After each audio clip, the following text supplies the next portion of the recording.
Hello students, स्वागत है ਤੁਹਾਡਾ एजुकेशन वर्ल्ड ਦੇ ऑफिशियल YouTube चैनल ਤੇ।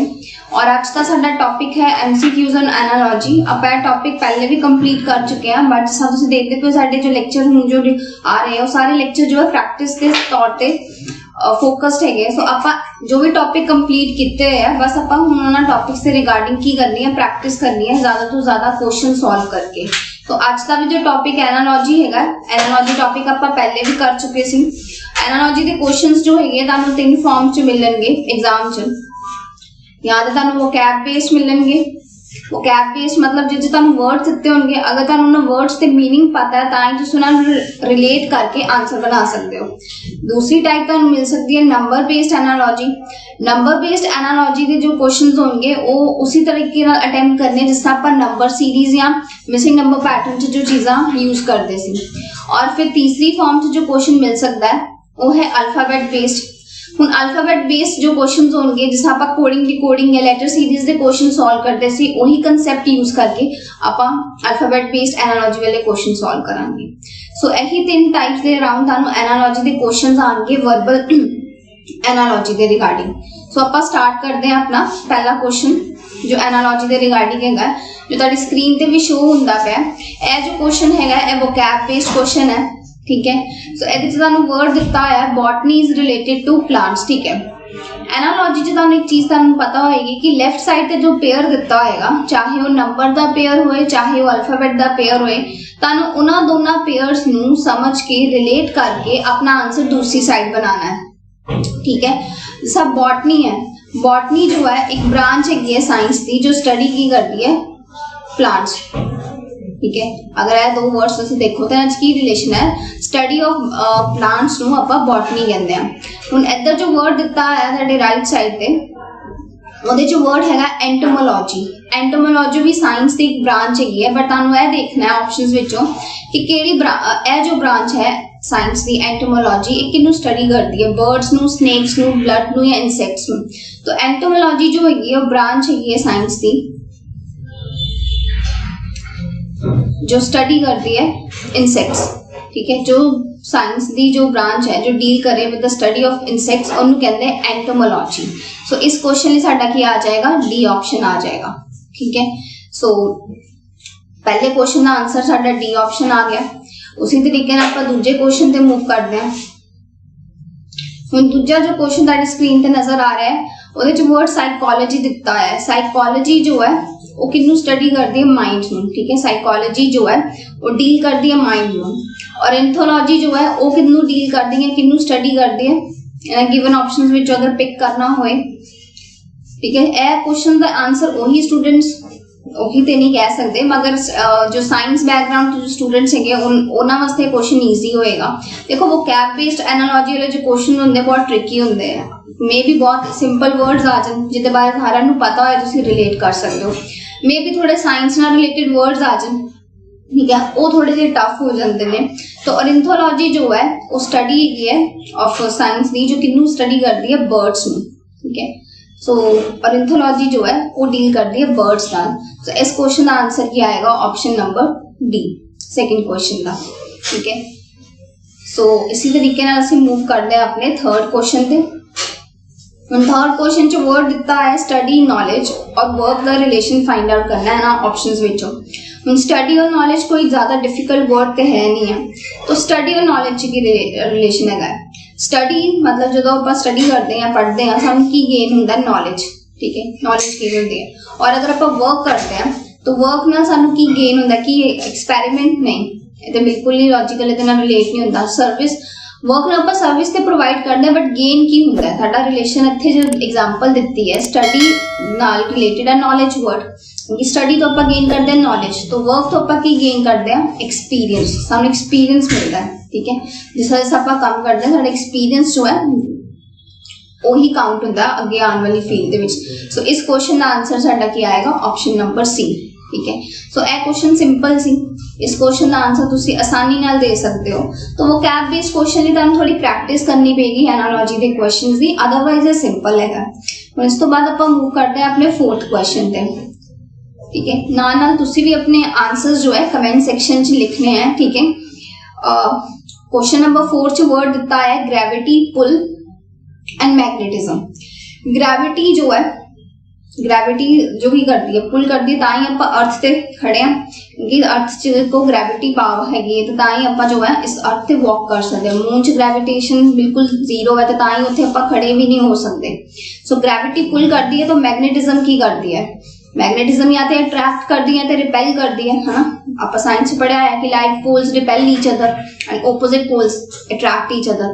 तो ये वर्ड रिपेल तो है नहीं है, तो ये एक वर्ड केड़ा हैगा जो साडे इस क्वेश्चन नाल बिल्कुल मैच करता है, वो हैगा ऑप्शन नंबर सी, अट्रैक्ट। ठीक है, तो मैग्नेटिज्म की करता है, अट्रैक्ट करता है। वैसे रिपेल भी हो सकता है बट रिपेल ऑप्शन च नहीं दिता होया सी, अगर रिपेल दिता होंदा फिर आप रिपेल नाल भी जा सकते सी। सो इस क्वेश्चन का आंसर आएगा साडा ऑप्शन नंबर सी। नाउ आप मूव करते हैं नेक्स्ट क्वेश्चन, फिफ्थ क्वेश्चन पे। फिफ्थ क्वेश्चन की है हिस्टोग्राम जो है रिलेटेड है बार चार्ट नाल। आई थिंक आपको पता होगा मैथ्स विच 9th 10th जब स्टैटिस्टिक्स चैप्टर होता है जो या फिर कोई स्टूडेंट्स कॉम्पिटिटिव एग्जाम की तैयारी करते हुए तो उन्होंने पता होगा बार चार्ट और हिस्टोग्राम इन दोनों टाइप्स हैं। ठीक है, ग्राफ दिया। तो कैलीग्राफी जो है वो की है, कैलीग्राफी है art of handwriting. So इस क्वेश्चन का आंसर भी क्या आएगा साडा option number C, handwriting आएगा। ठीक है, इस क्वेश्चन का साडा आंसर आएगा ऑप्शन नंबर सी। तो ये ਜਿਹੜੇ पहले 5 क्वेश्चन है सी ए डील करते किदे नाल, वोकैब बेस्ड क्वेश्चन है सी। हुण इस तो बाद आप मूव करते हैं सेकंड टाइप ते जो क्वेश्चन होंगे साडे नंबर बेस्ड। हुण ये जो क्वेश्चन हैगा 182 210 और 380 इन्हां दिनां विच की रिलेशन हैगा। हुण इधरली साइड ते तुहानूं जो पेयर दिता है ए दो 210 और 380 इन्हां दे विच की पेयर हो सकता है, की सिमिलैरिटी हो सकती है। तो पहले आप अगर आप इन्हां दोनों नंबर्स का डिफरेंस देखिए 380 विचों अगर मैं 210 माइनस करा तो 170 आता है डिफरेंस। ठीक है, या फिर अगर 210 विच 170 ऐड करो।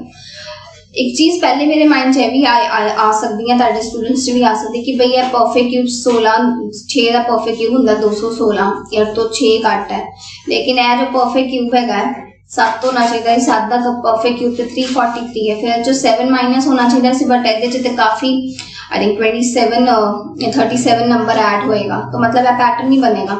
ये तो बन गया बट यह रिलेशन फिर इत्थे भी लगना चाहिए 380 नाल भी। अगर कोई स्टूडेंट परफेक्ट क्यूब वाला कंसेप्ट बना रहा है तो फिर यह भी देख लेना कि दूसरे नंबर पे भी लगना चाहिए। अगर नहीं लगता फिर दैट मीन्स कि यह पैटर्न नहीं है, तो फिर आप इत्थे की लगा सकते हैं, फिर आप इत्थे की लगा सकते हैं। फिर आप सिंपल ना डिफरेंस लैके देखांगे तो ये कितना ऐड करना पेगा 170। तो इसी तरीके नाल तुहानूं ऑप्शन की मदद लेनी पेगी। 182 विच अगर मैं 170 ऐड कर दा तो क्या मैंने कोई नंबर मिलेगा जो इहदा कितना आएगा मेरे को 342। गिवन ऑप्शन विचों देखना, देखो एनालॉजी के जो क्वेश्चन है ਉਹਦੇ ਚ ਤੁਹਾਨੂੰ नन ऑफ दीज ऑप्शन ते मिलना नहीं है, ਤੁਹਾਨੂੰ 4 ऑप्शंस मिलने हैं, 4 ऑप्शन विचों ही ਤੁਹਾਡਾ कोई एक आंसर होएगा। कई बारी की हुंदा है कि आप जो पैटर्न बनाने हैं सानू ऑप्शन चो नहीं मिलता, ਇਹਦਾ मतलब फिर एग्जामिनर ने कुछ होर सोच के उस नंबर नूं या उस चीज़ नूं यूज किया होएगा। हुण ਇਹਦੇ ਚ मैनूं पहली चीज़ मैं परफेक्ट क्यूब वाली लगाने वाली सोची, लेकिन वो परफेक्ट क्यूब कंसेप्ट इत्थे नहीं लग्या दूसरे नंबर ते। तो फिर आप सिंपल ही इन्हां दा डिफरेंस लैके देखा, तो मेरे को इत्थे नंबर बन गया 342 that is given in the option. तो यह आंसर क्या आएगा इस क्वेश्चन का, ऑप्शन नंबर ए। तो इस क्वेश्चन का आंसर क्या आएगा साडा 6 क्वेश्चन का ऑप्शन नंबर ए। फिर इस तो बाद आप मूव करते हैं नेक्स्ट 7 क्वेश्चन ते। 7 क्वेश्चन च नंबर जो दिते है 19 और 37। हुण यह क्वेश्चन तो बहुत सिंपल है, इस क्वेश्चन का आंसर तुसीं आराम नाल बना सकते हो। 19 और 37 च की है टेबल्स में तुहानूं कहा सी बहुत इंपॉर्टेंट है, चाहे तुसीं नंबर सीरीज के क्वेश्चन नाल डील करते पे हो, चाहे तुसीं मिसिंग नंबर पैटर्न के क्वेश्चन नाल डील करते पे हो, टेबल स्केयर परफेक्ट क्यूब ये सारी चीज़ां बार बार इन्हां च यूज होंगियां। हुण इत्थे 19 और 37 देखो 19 के टेबल च 37 नहीं आता, लेकिन 19 के टेबल च कोई मल्टीपल है जो 37 के बिल्कुल नियर है। अगर मैं 19 का डबल करिए तो 38 आता है। 38 तो नंबर कितना घट है, सिर्फ एक कट है मतलब 37। तो पैटर्न बन गया, नंबर का डबल किया देन उधर जो सबट्रैक्ट करता 1। देखते हैं क्या चीज़ इधर लगेगी कि नहीं 26 से, तो 26 का डबल करोगे तो क्या आएगा तुहाडे को 52। लेकिन 52 आंसर नहीं मार्क करना, साडा पैटर्न की बनना है नंबर दा डबल करके फिर उहदे चों एक सबट्रैक्ट करना। सो 52 विचों एक सबट्रैक्ट करांगे तो की आएगा 51। सो इस क्वेश्चन दा आंसर साडा ऑप्शन नंबर बी आएगा। ठीक है, सो इस क्वेश्चन दा आंसर साडा ऑप्शन नंबर बी आया। हुण इस तो बाद आपां मूव करदे हां नेक्स्ट क्वेश्चन 8th क्वेश्चन ते। 8th क्वेश्चन जो है उहदे च तुहानू इधर वाली साइड ते है कि दो एग्जांपल्स दित्ती हैं। 5 इज रिलेटेड टू 100, फिर इसी लेफ्ट हैंड साइड पे 4 इज रिलेटेड टू 64। हुण पहली चीज माइंड च की आएगी, 5 दे नाल 100 है। ठीक है, 5 दे नाल 100 किस तरह जनरेट हो सकता है? 5 का स्केयर ते नहीं 100 हुंदा, 10 का स्केयर 100 हुंदा है। चलो तुसी अगर भी अगर कंसेप्ट बना के देख सकते हो कि 5 का अगर डबल करिए तो 10 आता, 10 का स्केयर इत्थे लिखिया, 4 का डबल करिए तो 8 का डबल स्केयर। ठीक है, हुण यह चीज उधर भी लगनी चाहिए। हुण इधर है तुहाडे कोल पेयर 4 और 80 और 3 दे नाल मिसिंग है। ठीक है, तुसी पैटर्न सोचा कि चलो 5 का डबल करांगे फिर उहदा स्केयर लिख दांगे इधर नाल। 4 का डबल कितना 8 का डबल 64 लिखता। हुण इत्थे 4 का डबल कितना हुंदा है?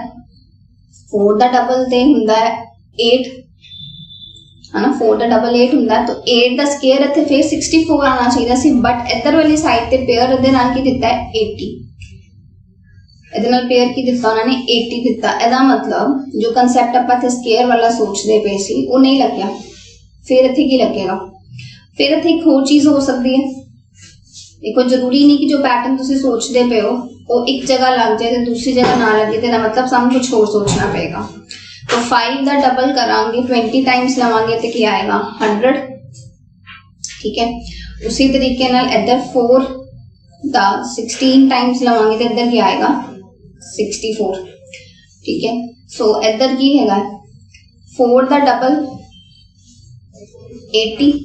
ठीक है, और 3 का की लवांगे डबल 20 टाइम्स नहीं लै सकते आपां, क्योंकि इधर जो पेयर बनने हैं उसी पेयर के अकॉर्डिंग चलना है। पहले वाले एग्जांपल च 20 ना मल्टीप्लाई करना है, दूसरे वाले एग्जांपल 16 ना, तो 3 नु 16 ना मल्टीप्लाई करांगे तो साडे को आंसर क्या आएगा? Option number B, that is 48। So इस क्वेश्चन का साडा आंसर आएगा ऑप्शन नंबर बी 48। सो इस तरह के आंसर बनाने जरूरी नहीं कि हर क्वेश्चन सिंपल हो, कई बार कुछ क्वेश्चन इस तरह के हो सकते हैं जो तुहाडे पैटर्न दे नाल ना जाए। नेक्स्ट तो मूव करते हैं 9th क्वेश्चन। 9th क्वेश्चन जो है 24 और 60 और 120 उस तो बाद ए नंबर की है मिसिंग।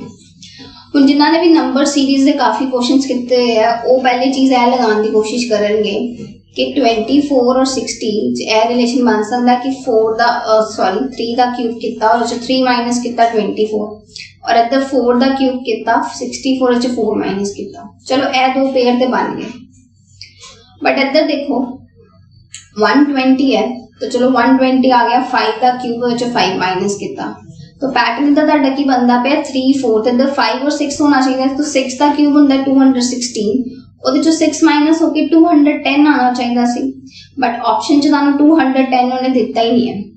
पैटर्न गलत नहीं है, पैटर्न बिल्कुल सही है, बट एनालॉजी वाले क्वेश्चन च की हुंदा कि सानू ऑप्शंस दे नाल ही अपना आंसर बनाना पैंदा है। ए पैटर्न बिल्कुल सही बनदा, 3 का क्यूब -3, 4 का क्यूब -4, देन 5 का क्यूब -5, बट अगर तुसी इत्थे 6 का क्यूब -6 करते हो 210 बनदा है तुहाडा result, but that is not given in the question, question च नहीं दिता है तुहानू, तो फिर ਇਹਦੇ ਚ मतलब एग्जामिनर ने कुछ और कंसेप्ट लगाया है।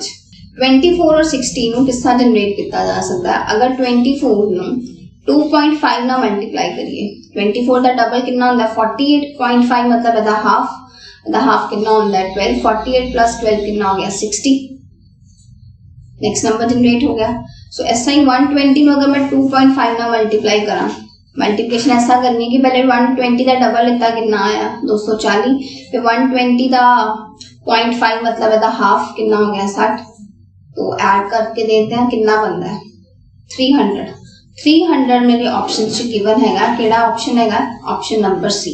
सो इस 9th क्वेश्चन का साडा आंसर क्या आएगा ऑप्शन नंबर सी आएगा। सो इस तो बाद आपां मूव करने अपने नेक्स्ट क्वेश्चन पे 10th क्वेश्चन पे।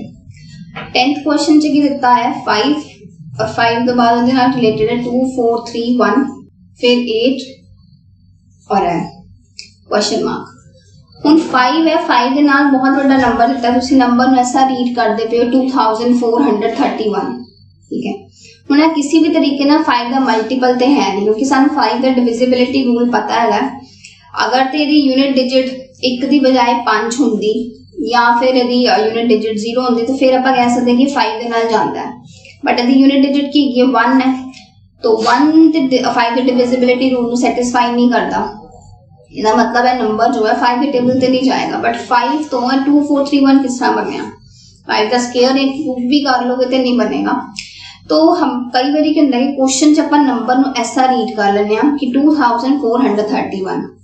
हुण नंबर नूं इस तरह देखने की बजाय अगर मैं देखा इहदे च 4 डिजिट्स है 2 4 3 और 1। अगर मैं इन्हां डिजिट्स नूं ऐड कर दा तो कितना इन्हां दा सम आंदा है 2 और 4 6, 6 और 3 9, 9 और 1 10। हुण 10 तो आपां 5 बना सकते हैं किस तरह, अगर मैं इहनूं कितना डिवाइड कर दा 2 नाल डिवाइड कर दा दैट इज 5, ठीक है। सो यह पैटर्न बन गया। हुण इहदे च मैनूं आंसर बनाने लई ऑप्शन की हेल्प लेनी पेगी, क्योंकि मैनूं नहीं पता कि केड़ा 4 डिजिट नंबर है जिहदी अगर डिजिट्स नूं ऐड करा तो मेरे को 16 आना चाहिए, क्योंकि उन्होंने अगर मैं 2 नाल डिवाइड करांगी तां ही इत्थे 8 बनेगा। तो मैनूं ऑप्शन चेक करने पैणगे। पहला ऑप्शन अगर चेक करते हैं उहदे च डिजिट्स है तुहाडे कोल 4 2 8 और 7। इन्हां नूं अगर तुसीं ऐड करदे हो 4 + 2 6, 6 + 8 कितना हो गया 14, 14 जो आपां ऐड किया 7 ते मतलब 21, 21 नूं 2 नाल डिवाइड करोगे तो 8 तो बनना ही नहीं है, तो मतलब यह पहला ऑप्शन नहीं होएगा आंसर। दूसरे ऑप्शन च अगर 5 4 6 और 1 इन्हां डिजिट्स नूं ऐड करो 5 और 4 9, 9 + 6 कितना हो गया 15, 15 + 1 16, 16 नूं अगर आपां 2 नाल डिवाइड करिए तो 8 बन जाता है। तो मतलब सानू अपना आंसर जो है 4 डिजिट नंबर मिल गया जिहदी डिजिट्स का सम 16 है, सानू ऑप्शन नंबर बी च मिल गया, ठीक है। सो साडा आंसर इस क्वेश्चन में की आएगा ऑप्शन नंबर बी। सो यह क्वेश्चन सी नंबर बेस्ड। हुण आपां लास्ट ते मूव करते हैं अल्फाबेट बेस्ड एनालॉजी के क्वेश्चन से। तो जो 11 क्वेश्चन है तुहाडी स्क्रीन पे वर्ड दिता है टेल और इनू लिखा उन्होंने LATE।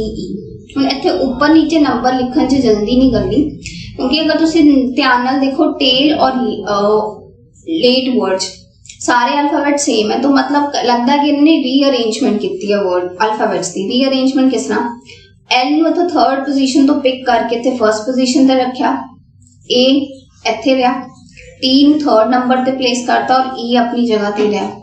इसी तरीके नाल सिमिलरली आंसर किदा बनाना है इत्थे कैफे तो जिहड़ा हैगा दूसरा वर्ड बनाना है, ठीक है। तो मतलब इत्थे जो होएगा एफ कित्थे आएगा साडा, एफ पहले ते आएगा क्योंकि आप रिवर्स च जाना ना, तो रिवर्स मतलब ऐसा जावांगे जो इत्थे 3rd नंबर ते है वो 1st ते आ जाएगा, जो 2nd नंबर ते है वो 2nd ते ही रहना है ए, और जो सी है सी जो है कित्थे पिक किया होना है 2nd लास्ट पोजीशन ते कि लास्ट। अब इत्थों देखो एल जो है 3rd पोजीशन तो पिक किया सी, तो इत्थे भी सी 3rd पोजीशन ते आएगा और ई अपनी 1st पोजीशन पे रहेगा। तो मतलब कैफे तो केड़ा वर्ड बनेगा, फेस वर्ड बनेगा जो तुहानू ऑप्शन नंबर ए च दिता है। सो इस क्वेश्चन का साडा आंसर आएगा ऑप्शन नंबर ए। सो इस वाले क्वेश्चन च ज़्यादा कुछ करने की जरूरत नहीं सी, बस रीअरेंजमेंट देखनी सी कि अल्फाबेट्स नू किस हिसाब नाल पिक किया गया है। हुण आपां मूव करते हैं नेक्स्ट सेकंड क्वेश्चन पे। सेकंड क्वेश्चन बहुत ही सिंपल है, अगर तुसीं कोडिंग दी कोडिंग अच्छी तरीके नाल पढ़ी है तो तुसीं इस क्वेश्चन का आंसर सेकंड्स दे विच दे सकते हो विदाउट वेस्टिंग टाइम। ऊपर नीचे नंबर लिखने की भी जरूरत नहीं हैगी, क्यों, क्योंकि ए अगर मैं ना जो एग्जांपल है लेफ्ट साइड पे दी अगर ऐसा लिखा ए के सामने Z है, F के सामने U, K के सामने P और P के सामने K, ये सारे की है ओपोजिट पेयर्स। तुहानू मैं दस्या सी कोडिंग दी कोडिंग जो आपां चैप्टर पढ़िया सी, आपां पढ़े सी कि 13 पेयर्स होंदे हैं ओपोजिट पेयर्स। ओपोजिट पेयर का मतलब है कि अगर तुसी अल्फाबेटिकली ऑर्डर देखिए तो ए पहले नंबर ते आंदा है, और अगर रिवर्स ऑर्डर च अगर तुसी देखो तो Z पिछों पहले नंबर ते आंदा है। B का ओपोजिट पेयर किहदे नाल हुंदा है Y नाल, C का X नाल, D का W नाल, D तो बाद E का V नाल हुंदा है, F का U नाल ओपोजिट पेयर, और उस तो बाद G का T नाल, H का S नाल ओपोजिट पेयर हुंदा है, I का हुंदा है ओपोजिट पेयर R नाल, J का Q नाल, एंड K दा P नाल और L दा O नाल और M दा N, 13 पेयर्स हुंदे सी। ये ओपोजिट पेयर्स की है कि अगर अल्फाबेटिकली तुसी देखो तो B सेकंड नंबर ते है, तो रिवर्स ऑर्डर च Y सेकंड नंबर ते है। तो ऐसा 13 पेयर्स से ते क्या सी कि याद करने, क्योंकि एग्जामिनर इन्हू कई बारी स्ट्रेट फॉरवर्ड क्वेश्चन च भी लगा सकता। तो यह क्वेश्चन वही है, स्ट्रेट फॉरवर्ड ऑपोजिट पेयर है। A दा ऑपोजिट पेयर Z, F दा ऑपोजिट पेयर इत्थे U, K दा ऑपोजिट P है। तो अगर K दा ऑपोजिट पेयर P है तो P दा ऑपोजिट पेयर भी K है। तो मतलब सिंपल है, पैटर्न क्लियर हो गया कि इत्थे ऑपोजिट पेयरिंग लगाई गई है। तो आंसर अपा किदा बनाना है, सानू अल्फाबेट दिते है B, G, L and Q। B दा ऑपोजिट पेयर Y, G दा ऑपोजिट पेयर T, L दा opposite pair O and Q दा ऑपोजिट पेयर की वजह से J। तो साडा कंबीनेशन आंसर का की बनेगा YTOJ, जो है कंबीनेशन किदे च मिलदा है, ऑप्शन नंबर 4। तो इसलिए साडा आंसर इस 12th क्वेश्चन नहीं की होएगा, ऑप्शन नंबर 4 होएगा। और इसी तरीके नाल ਆਪਾਂ मूव करते हैं नेक्स्ट क्वेश्चन ते, 13th क्वेश्चन ते।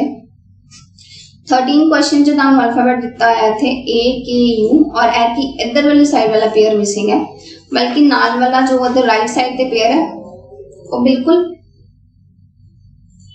मेरा क्वेश्चन भी सिंपल है, C तो बाद D आंदा है, मतलब सक्सेसिव अल्फाबेट यूज किया है, M तो बाद N, W तो बाद X। तो सिमिलरली इधर भी आंसर बनाना, तो A तो बाद सक्सेसिव एकदम अगला अल्फाबेट के अंदर B, K तो बाद के अंदर J, K, L, U तो बाद अगला अल्फाबेट सक्सेसिव के अंदर V।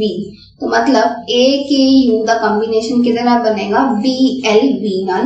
दैट मींस कि साडा आंसर इस क्वेश्चन में क्या होएगा, ऑप्शन नंबर D। हुन इसी तरीके ना साडे को लास्ट 2 क्वेश्चंस रह गए। हुन फिल्म वर्ड जो है वो दिता है और उन्होंने लिखा है ADGH। इत्थे तुहानू ऊपर नीचे एक बारी नंबर्स लिख लेने चाहिए ताकि तुहानू पैटर्न क्लियर हो जाए। F का कॉम्बिनेशन A नाल कितना डिफरेंस, -5, I और D च भी -5, L और J च भी -5, M की पोजीशन 13 होंदी है, H दी 8, 13 और 8 मतलब -5। तो क्लियर हो गया। तो इधर आंसर तुसी किस वर्ड का बनाना है, मिल्क वर्ड का बनाना है। सो 13 विचों -5 कितने 8th पोजीशन ते केड़ा अल्फाबेट आंदा है, H। 9 विचों 5 माइनस कितने 4, मतलब 4th पोजीशन ते केड़ा अल्फाबेट आंदा है, D। L विचों 5 मतलब 12 विचों 5 माइनस कितने 7 पोजीशन ते अल्फाबेट के आंदा है, G। K दी पोजीशन 11 होंदी, 11 विचों 5 माइनस कितने 6 नंबर ते केड़ा अल्फाबेट आंदा है, F। तो मतलब तुहाडा इस क्वेश्चन की कॉम्बिनेशन की बनया आंसर दा HDGF, जो कि ऑप्शन नंबर C मिलता है। सो इस क्वेश्चन का आंसर साडा क्या आएगा, ऑप्शन नंबर C। हुन आपां मूव करते हैं अपने लास्ट क्वेश्चन ते। लास्ट क्वेश्चन च तुहानू दिता है वर्ड क्लोज और इन्होंने लिखा है DNRWJ और सिमिलरली तुसी रिलेशन फाइंड बनाना है ओपन वर्ड नाल। इत्थे ऊपर नीचे तुसी नंबर्स जरा लिख लोगे, अल्फाबेटिकल पोजीशंस इना दी। सो C और D मतलब इना च कितना डिफरेंस है, C दी पोजीशन सॉरी 3 होंदी है, +1 +2 +3 +4 एंड +5 मतलब सक्सेसिवली नंबर्स की होंदे पे इंक्रीज होंदे पे। तो इसी तरीके नाल आपां एदा आंसर भी बनावांगे। +1 मतलब 16th नंबर ते केड़ा अल्फाबेट आंदा है, P। 16 विच 2 ऐड किते 18, 18वें नंबर ते केड़ा अल्फाबेट आंदा है, R। E दी पोजीशन 5 होंदी है, 5 विच हुण किन्ने ऐड करने 3 मतलब 8 पोजीशन ते केड़ा अल्फाबेट आंदा है, H। N दी पोजीशन 14 होंदी है तो 14 विच 4 ऐड करना मतलब 18, 18वें नंबर ते अल्फाबेट केड़ा आंदा है, R। तो एदा आंसर की बनेगा PRHR मतलब ऑप्शन नंबर C। सो इस क्वेश्चन का साडा आंसर आएगा ऑप्शन नंबर C। और यही सी साडा लास्ट क्वेश्चन इस सैशन ਲਈ और इत्थे आपां अपना लेक्चर कंक्लूड करते हैं। सो अगर लेक्चर पसंद आया तो एजुकेशन वर्ल्ड के यूट्यूब चैनल में सबसक्राइब करो और इस लेक्चर को बहुत शेयर और लाइक करो। Thank you.